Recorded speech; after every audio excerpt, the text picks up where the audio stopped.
seconds. That's basically another train lined up before you've even left the platform. All these lines feed into 272 different stations throughout London. And surprisingly, the longest distance between two stations. Olá pessoal, sejam bem-vindos ao meu canal. Meu nome é Natália, mas você pode me chamar de Nath. Eu adoro reagir e aprender sobre outros países, especialmente aqueles que são bem diferentes do meu, em termos culturais e econômicos. Então se você gosta desse tipo de conteúdo, fica à vontade para se inscrever. Vou adorar ter você por aqui. Bom, nesse vídeo eu vou reagir porque Londres é tão bem desenhada.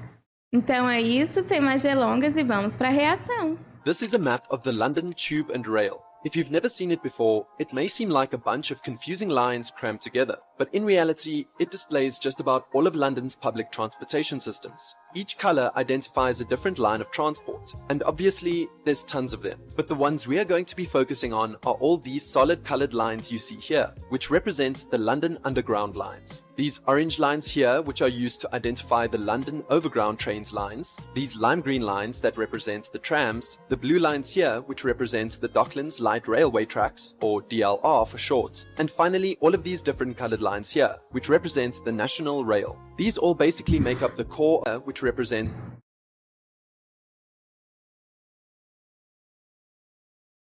Caramba, mas vocês têm uma cobertura muito boa. Vocês são realmente muito sortudos por ter linhas assim tão disponíveis. the Docklands Light Railway Tracks, or DLR for short, and finally all of these different colored lines here, which represent the National Rail. These all basically make up the core of how London functions. I know it's a lot, but London is a global city home to almost 10 million people, and when you also consider the tourists from around the world and visitors from other parts of the UK, the numbers are even higher, so it's very needed. Yet, despite this, the Transport for London, or TfL for short, which basically owns most of London's public transportation systems, is still ranked very highly worldwide in terms of efficiency. But to understand how they all work in unison, I think the easiest way is by splitting everything up a bit, between the north and south of the River Thames. The reason for this is because both sides were not created equally, which we'll get into in a bit. North of the Thames is heavily serviced by the London Underground, also famously known as the Tube. First opened in 1863, the London Underground was the world's first underground transportation system and serves as a shining beacon to London's envious and ambitious infrastructure design. The Underground is a rapid transit system serving 5 million people every single day, making it one of the world's busiest metro systems. It splits into 11 different lines, serving primarily the Greater London area. Caramba! Eu realmente estou com muita inveja de vocês agora. É um planejamento urbano de transporte fascinante. With some parts of Buckinghamshire, Essex, and Hertfordshire as well. For the most part, the tube is extremely efficient and quick as well. Take for example the Victoria line. Even during peak periods, the train runs every 100 seconds. That's basically another train lined up before you've even left the platform. All these lines feed into 272 different stations throughout London. And surprisingly, the longest distance between two stations is just 6.3 kilometers. That is between Chalfont and Latimer and Chesham on the Metropolitan line. It's designed so that no matter where you are, you'll be able to catch the tube. I mean, that's the whole point of public transportation, right? Overall, the entire tube network spans 250 miles, making it the 7th largest metro system in the world. But obviously, that's not enough for London, and that's where the many options come in. Just like there's the London Underground, there's also the London Overground, a suburban rail network that provides routes that are more of a ring around central London rather than through it, bypassing the craziness of the core. It's the perfect complement to the Underground, and has the next largest annual ridership with 189 million people annually, with 113 stations on 9 different lines. The Docklands Light Railway serves as yet another option for transport, mostly north of the River Thames as well. It's a somewhat niche system, serving primarily East London and more specifically the Docklands Airlines. The Docklands Light Railway serves as yet another option for transport, mostly north of the River Thames as well. It's a somewhat Caramba, gente, as portas são muito modernas. Eu nem diria que isso é a porta de um transporte. Vocês pensam em tudo, não só na questão da eficiência, mas também na estética.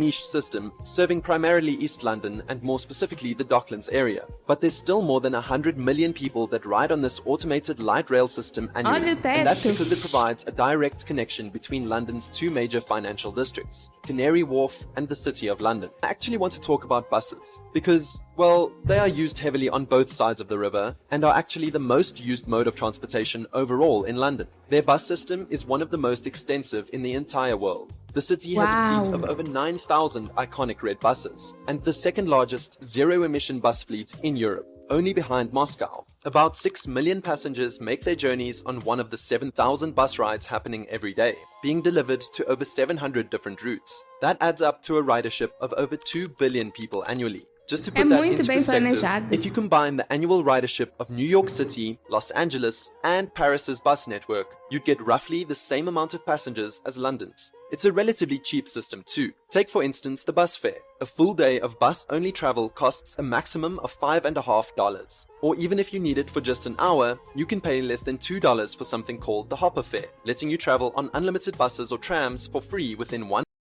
Como assim? Só custa $5? É muito barato isso, gente. Eu fico impressionada porque eu percebo que vocês, além de promoverem muito, um bom transporte urbano é muito acessível. Eu fico realmente chocada com isso. Gostaria muito que no meu país a gente tivesse essa visão que vocês têm de promover essa qualidade de vida, sabe? De permitir que as pessoas possam circular por dentro da própria cidade delas. Isso é perfeito. Realmente vocês pensam em tudo. Hour of touching in for your first journey. And thanks to things like the London congestion charge, which charges all private vehicles being driven in this zone here in central London $17 per day of use, it's that much better a service. In the first year of its implementation alone, the zone had a 30% reduction in traffic congestion and a 30% increase in average speeds, while bus passenger numbers rose 38%. It's something that, while amazing, not many countries use it. New York City, for example, which in my opinion is very comparable to London in many ways, doesn't have one. At least not yet. Anyways, like I said earlier, south of the River Thames and South London overall is a completely different world to what works up north. Take for instance the London Underground. I mean, yeah, it technically does go south of the Thames with lines like the Victoria and Jubilee, but it barely has a presence there. Of the 272 stations connected to the Underground, only 31 of them are in South London. This is the case for most transportation systems up north. They just don't have a real presence in this area. But of course, there's reasons for that. The first being geology. North of the River Thames has perfect soil for tunneling, whereas the south of it had waterlogged clay, which made it not very coherent and way more difficult to tunnel through. Then there's the matter of South London being less populated, and therefore cheaper to build through above ground. Look at this map of London from 1794. You'll see the city grew mostly north and west of the Thames. So the tube was built where most people were and where it was needed most. That's where the most opportunity was, after all. Besides, by the time the London Underground began being built, the south already had an extensive suburban rail system after being carved up by many private railway companies. So it wasn't needed as much as well. As a result, millions of Londoners living south of the Thames rely on suburban rails much more than anything else. And that's where the National Rail comes in. Simply put, the National Rail is a cooperative, unincorporated association of a network of train operating companies, and together they form Great Britain's intercity train network, which you can see here.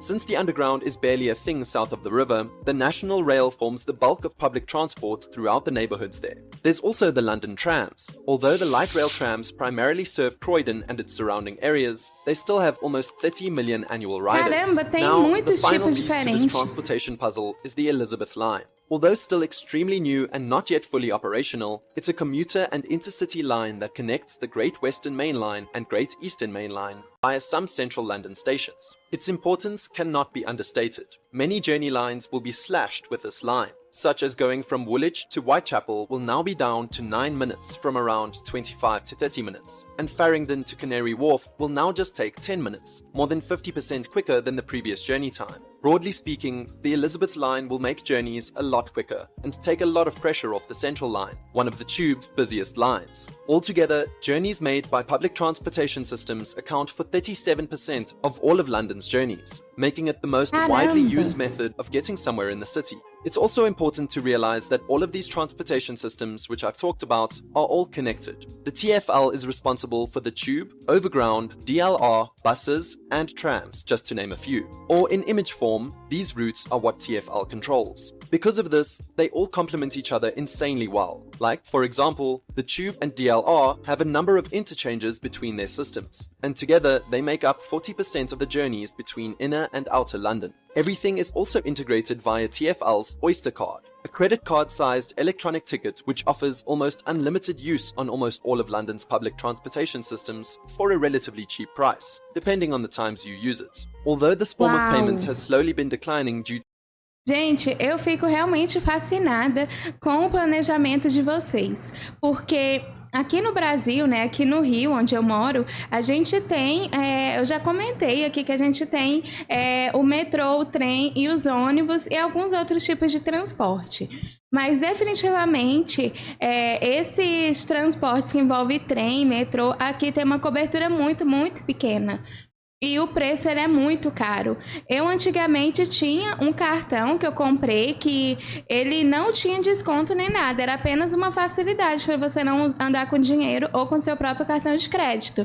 Mas eu vejo que vocês têm algo parecido e o cartão parece que é até mais barato. Então eu fico encantada com isso, porque realmente vocês focam na eficiência, né? Não é somente fazer, mas fazer algo que as pessoas tenham condição de usar e de pagar por isso. Isso realmente mostra um pensamento muito complexo e de uma forma que é muito efetiva também.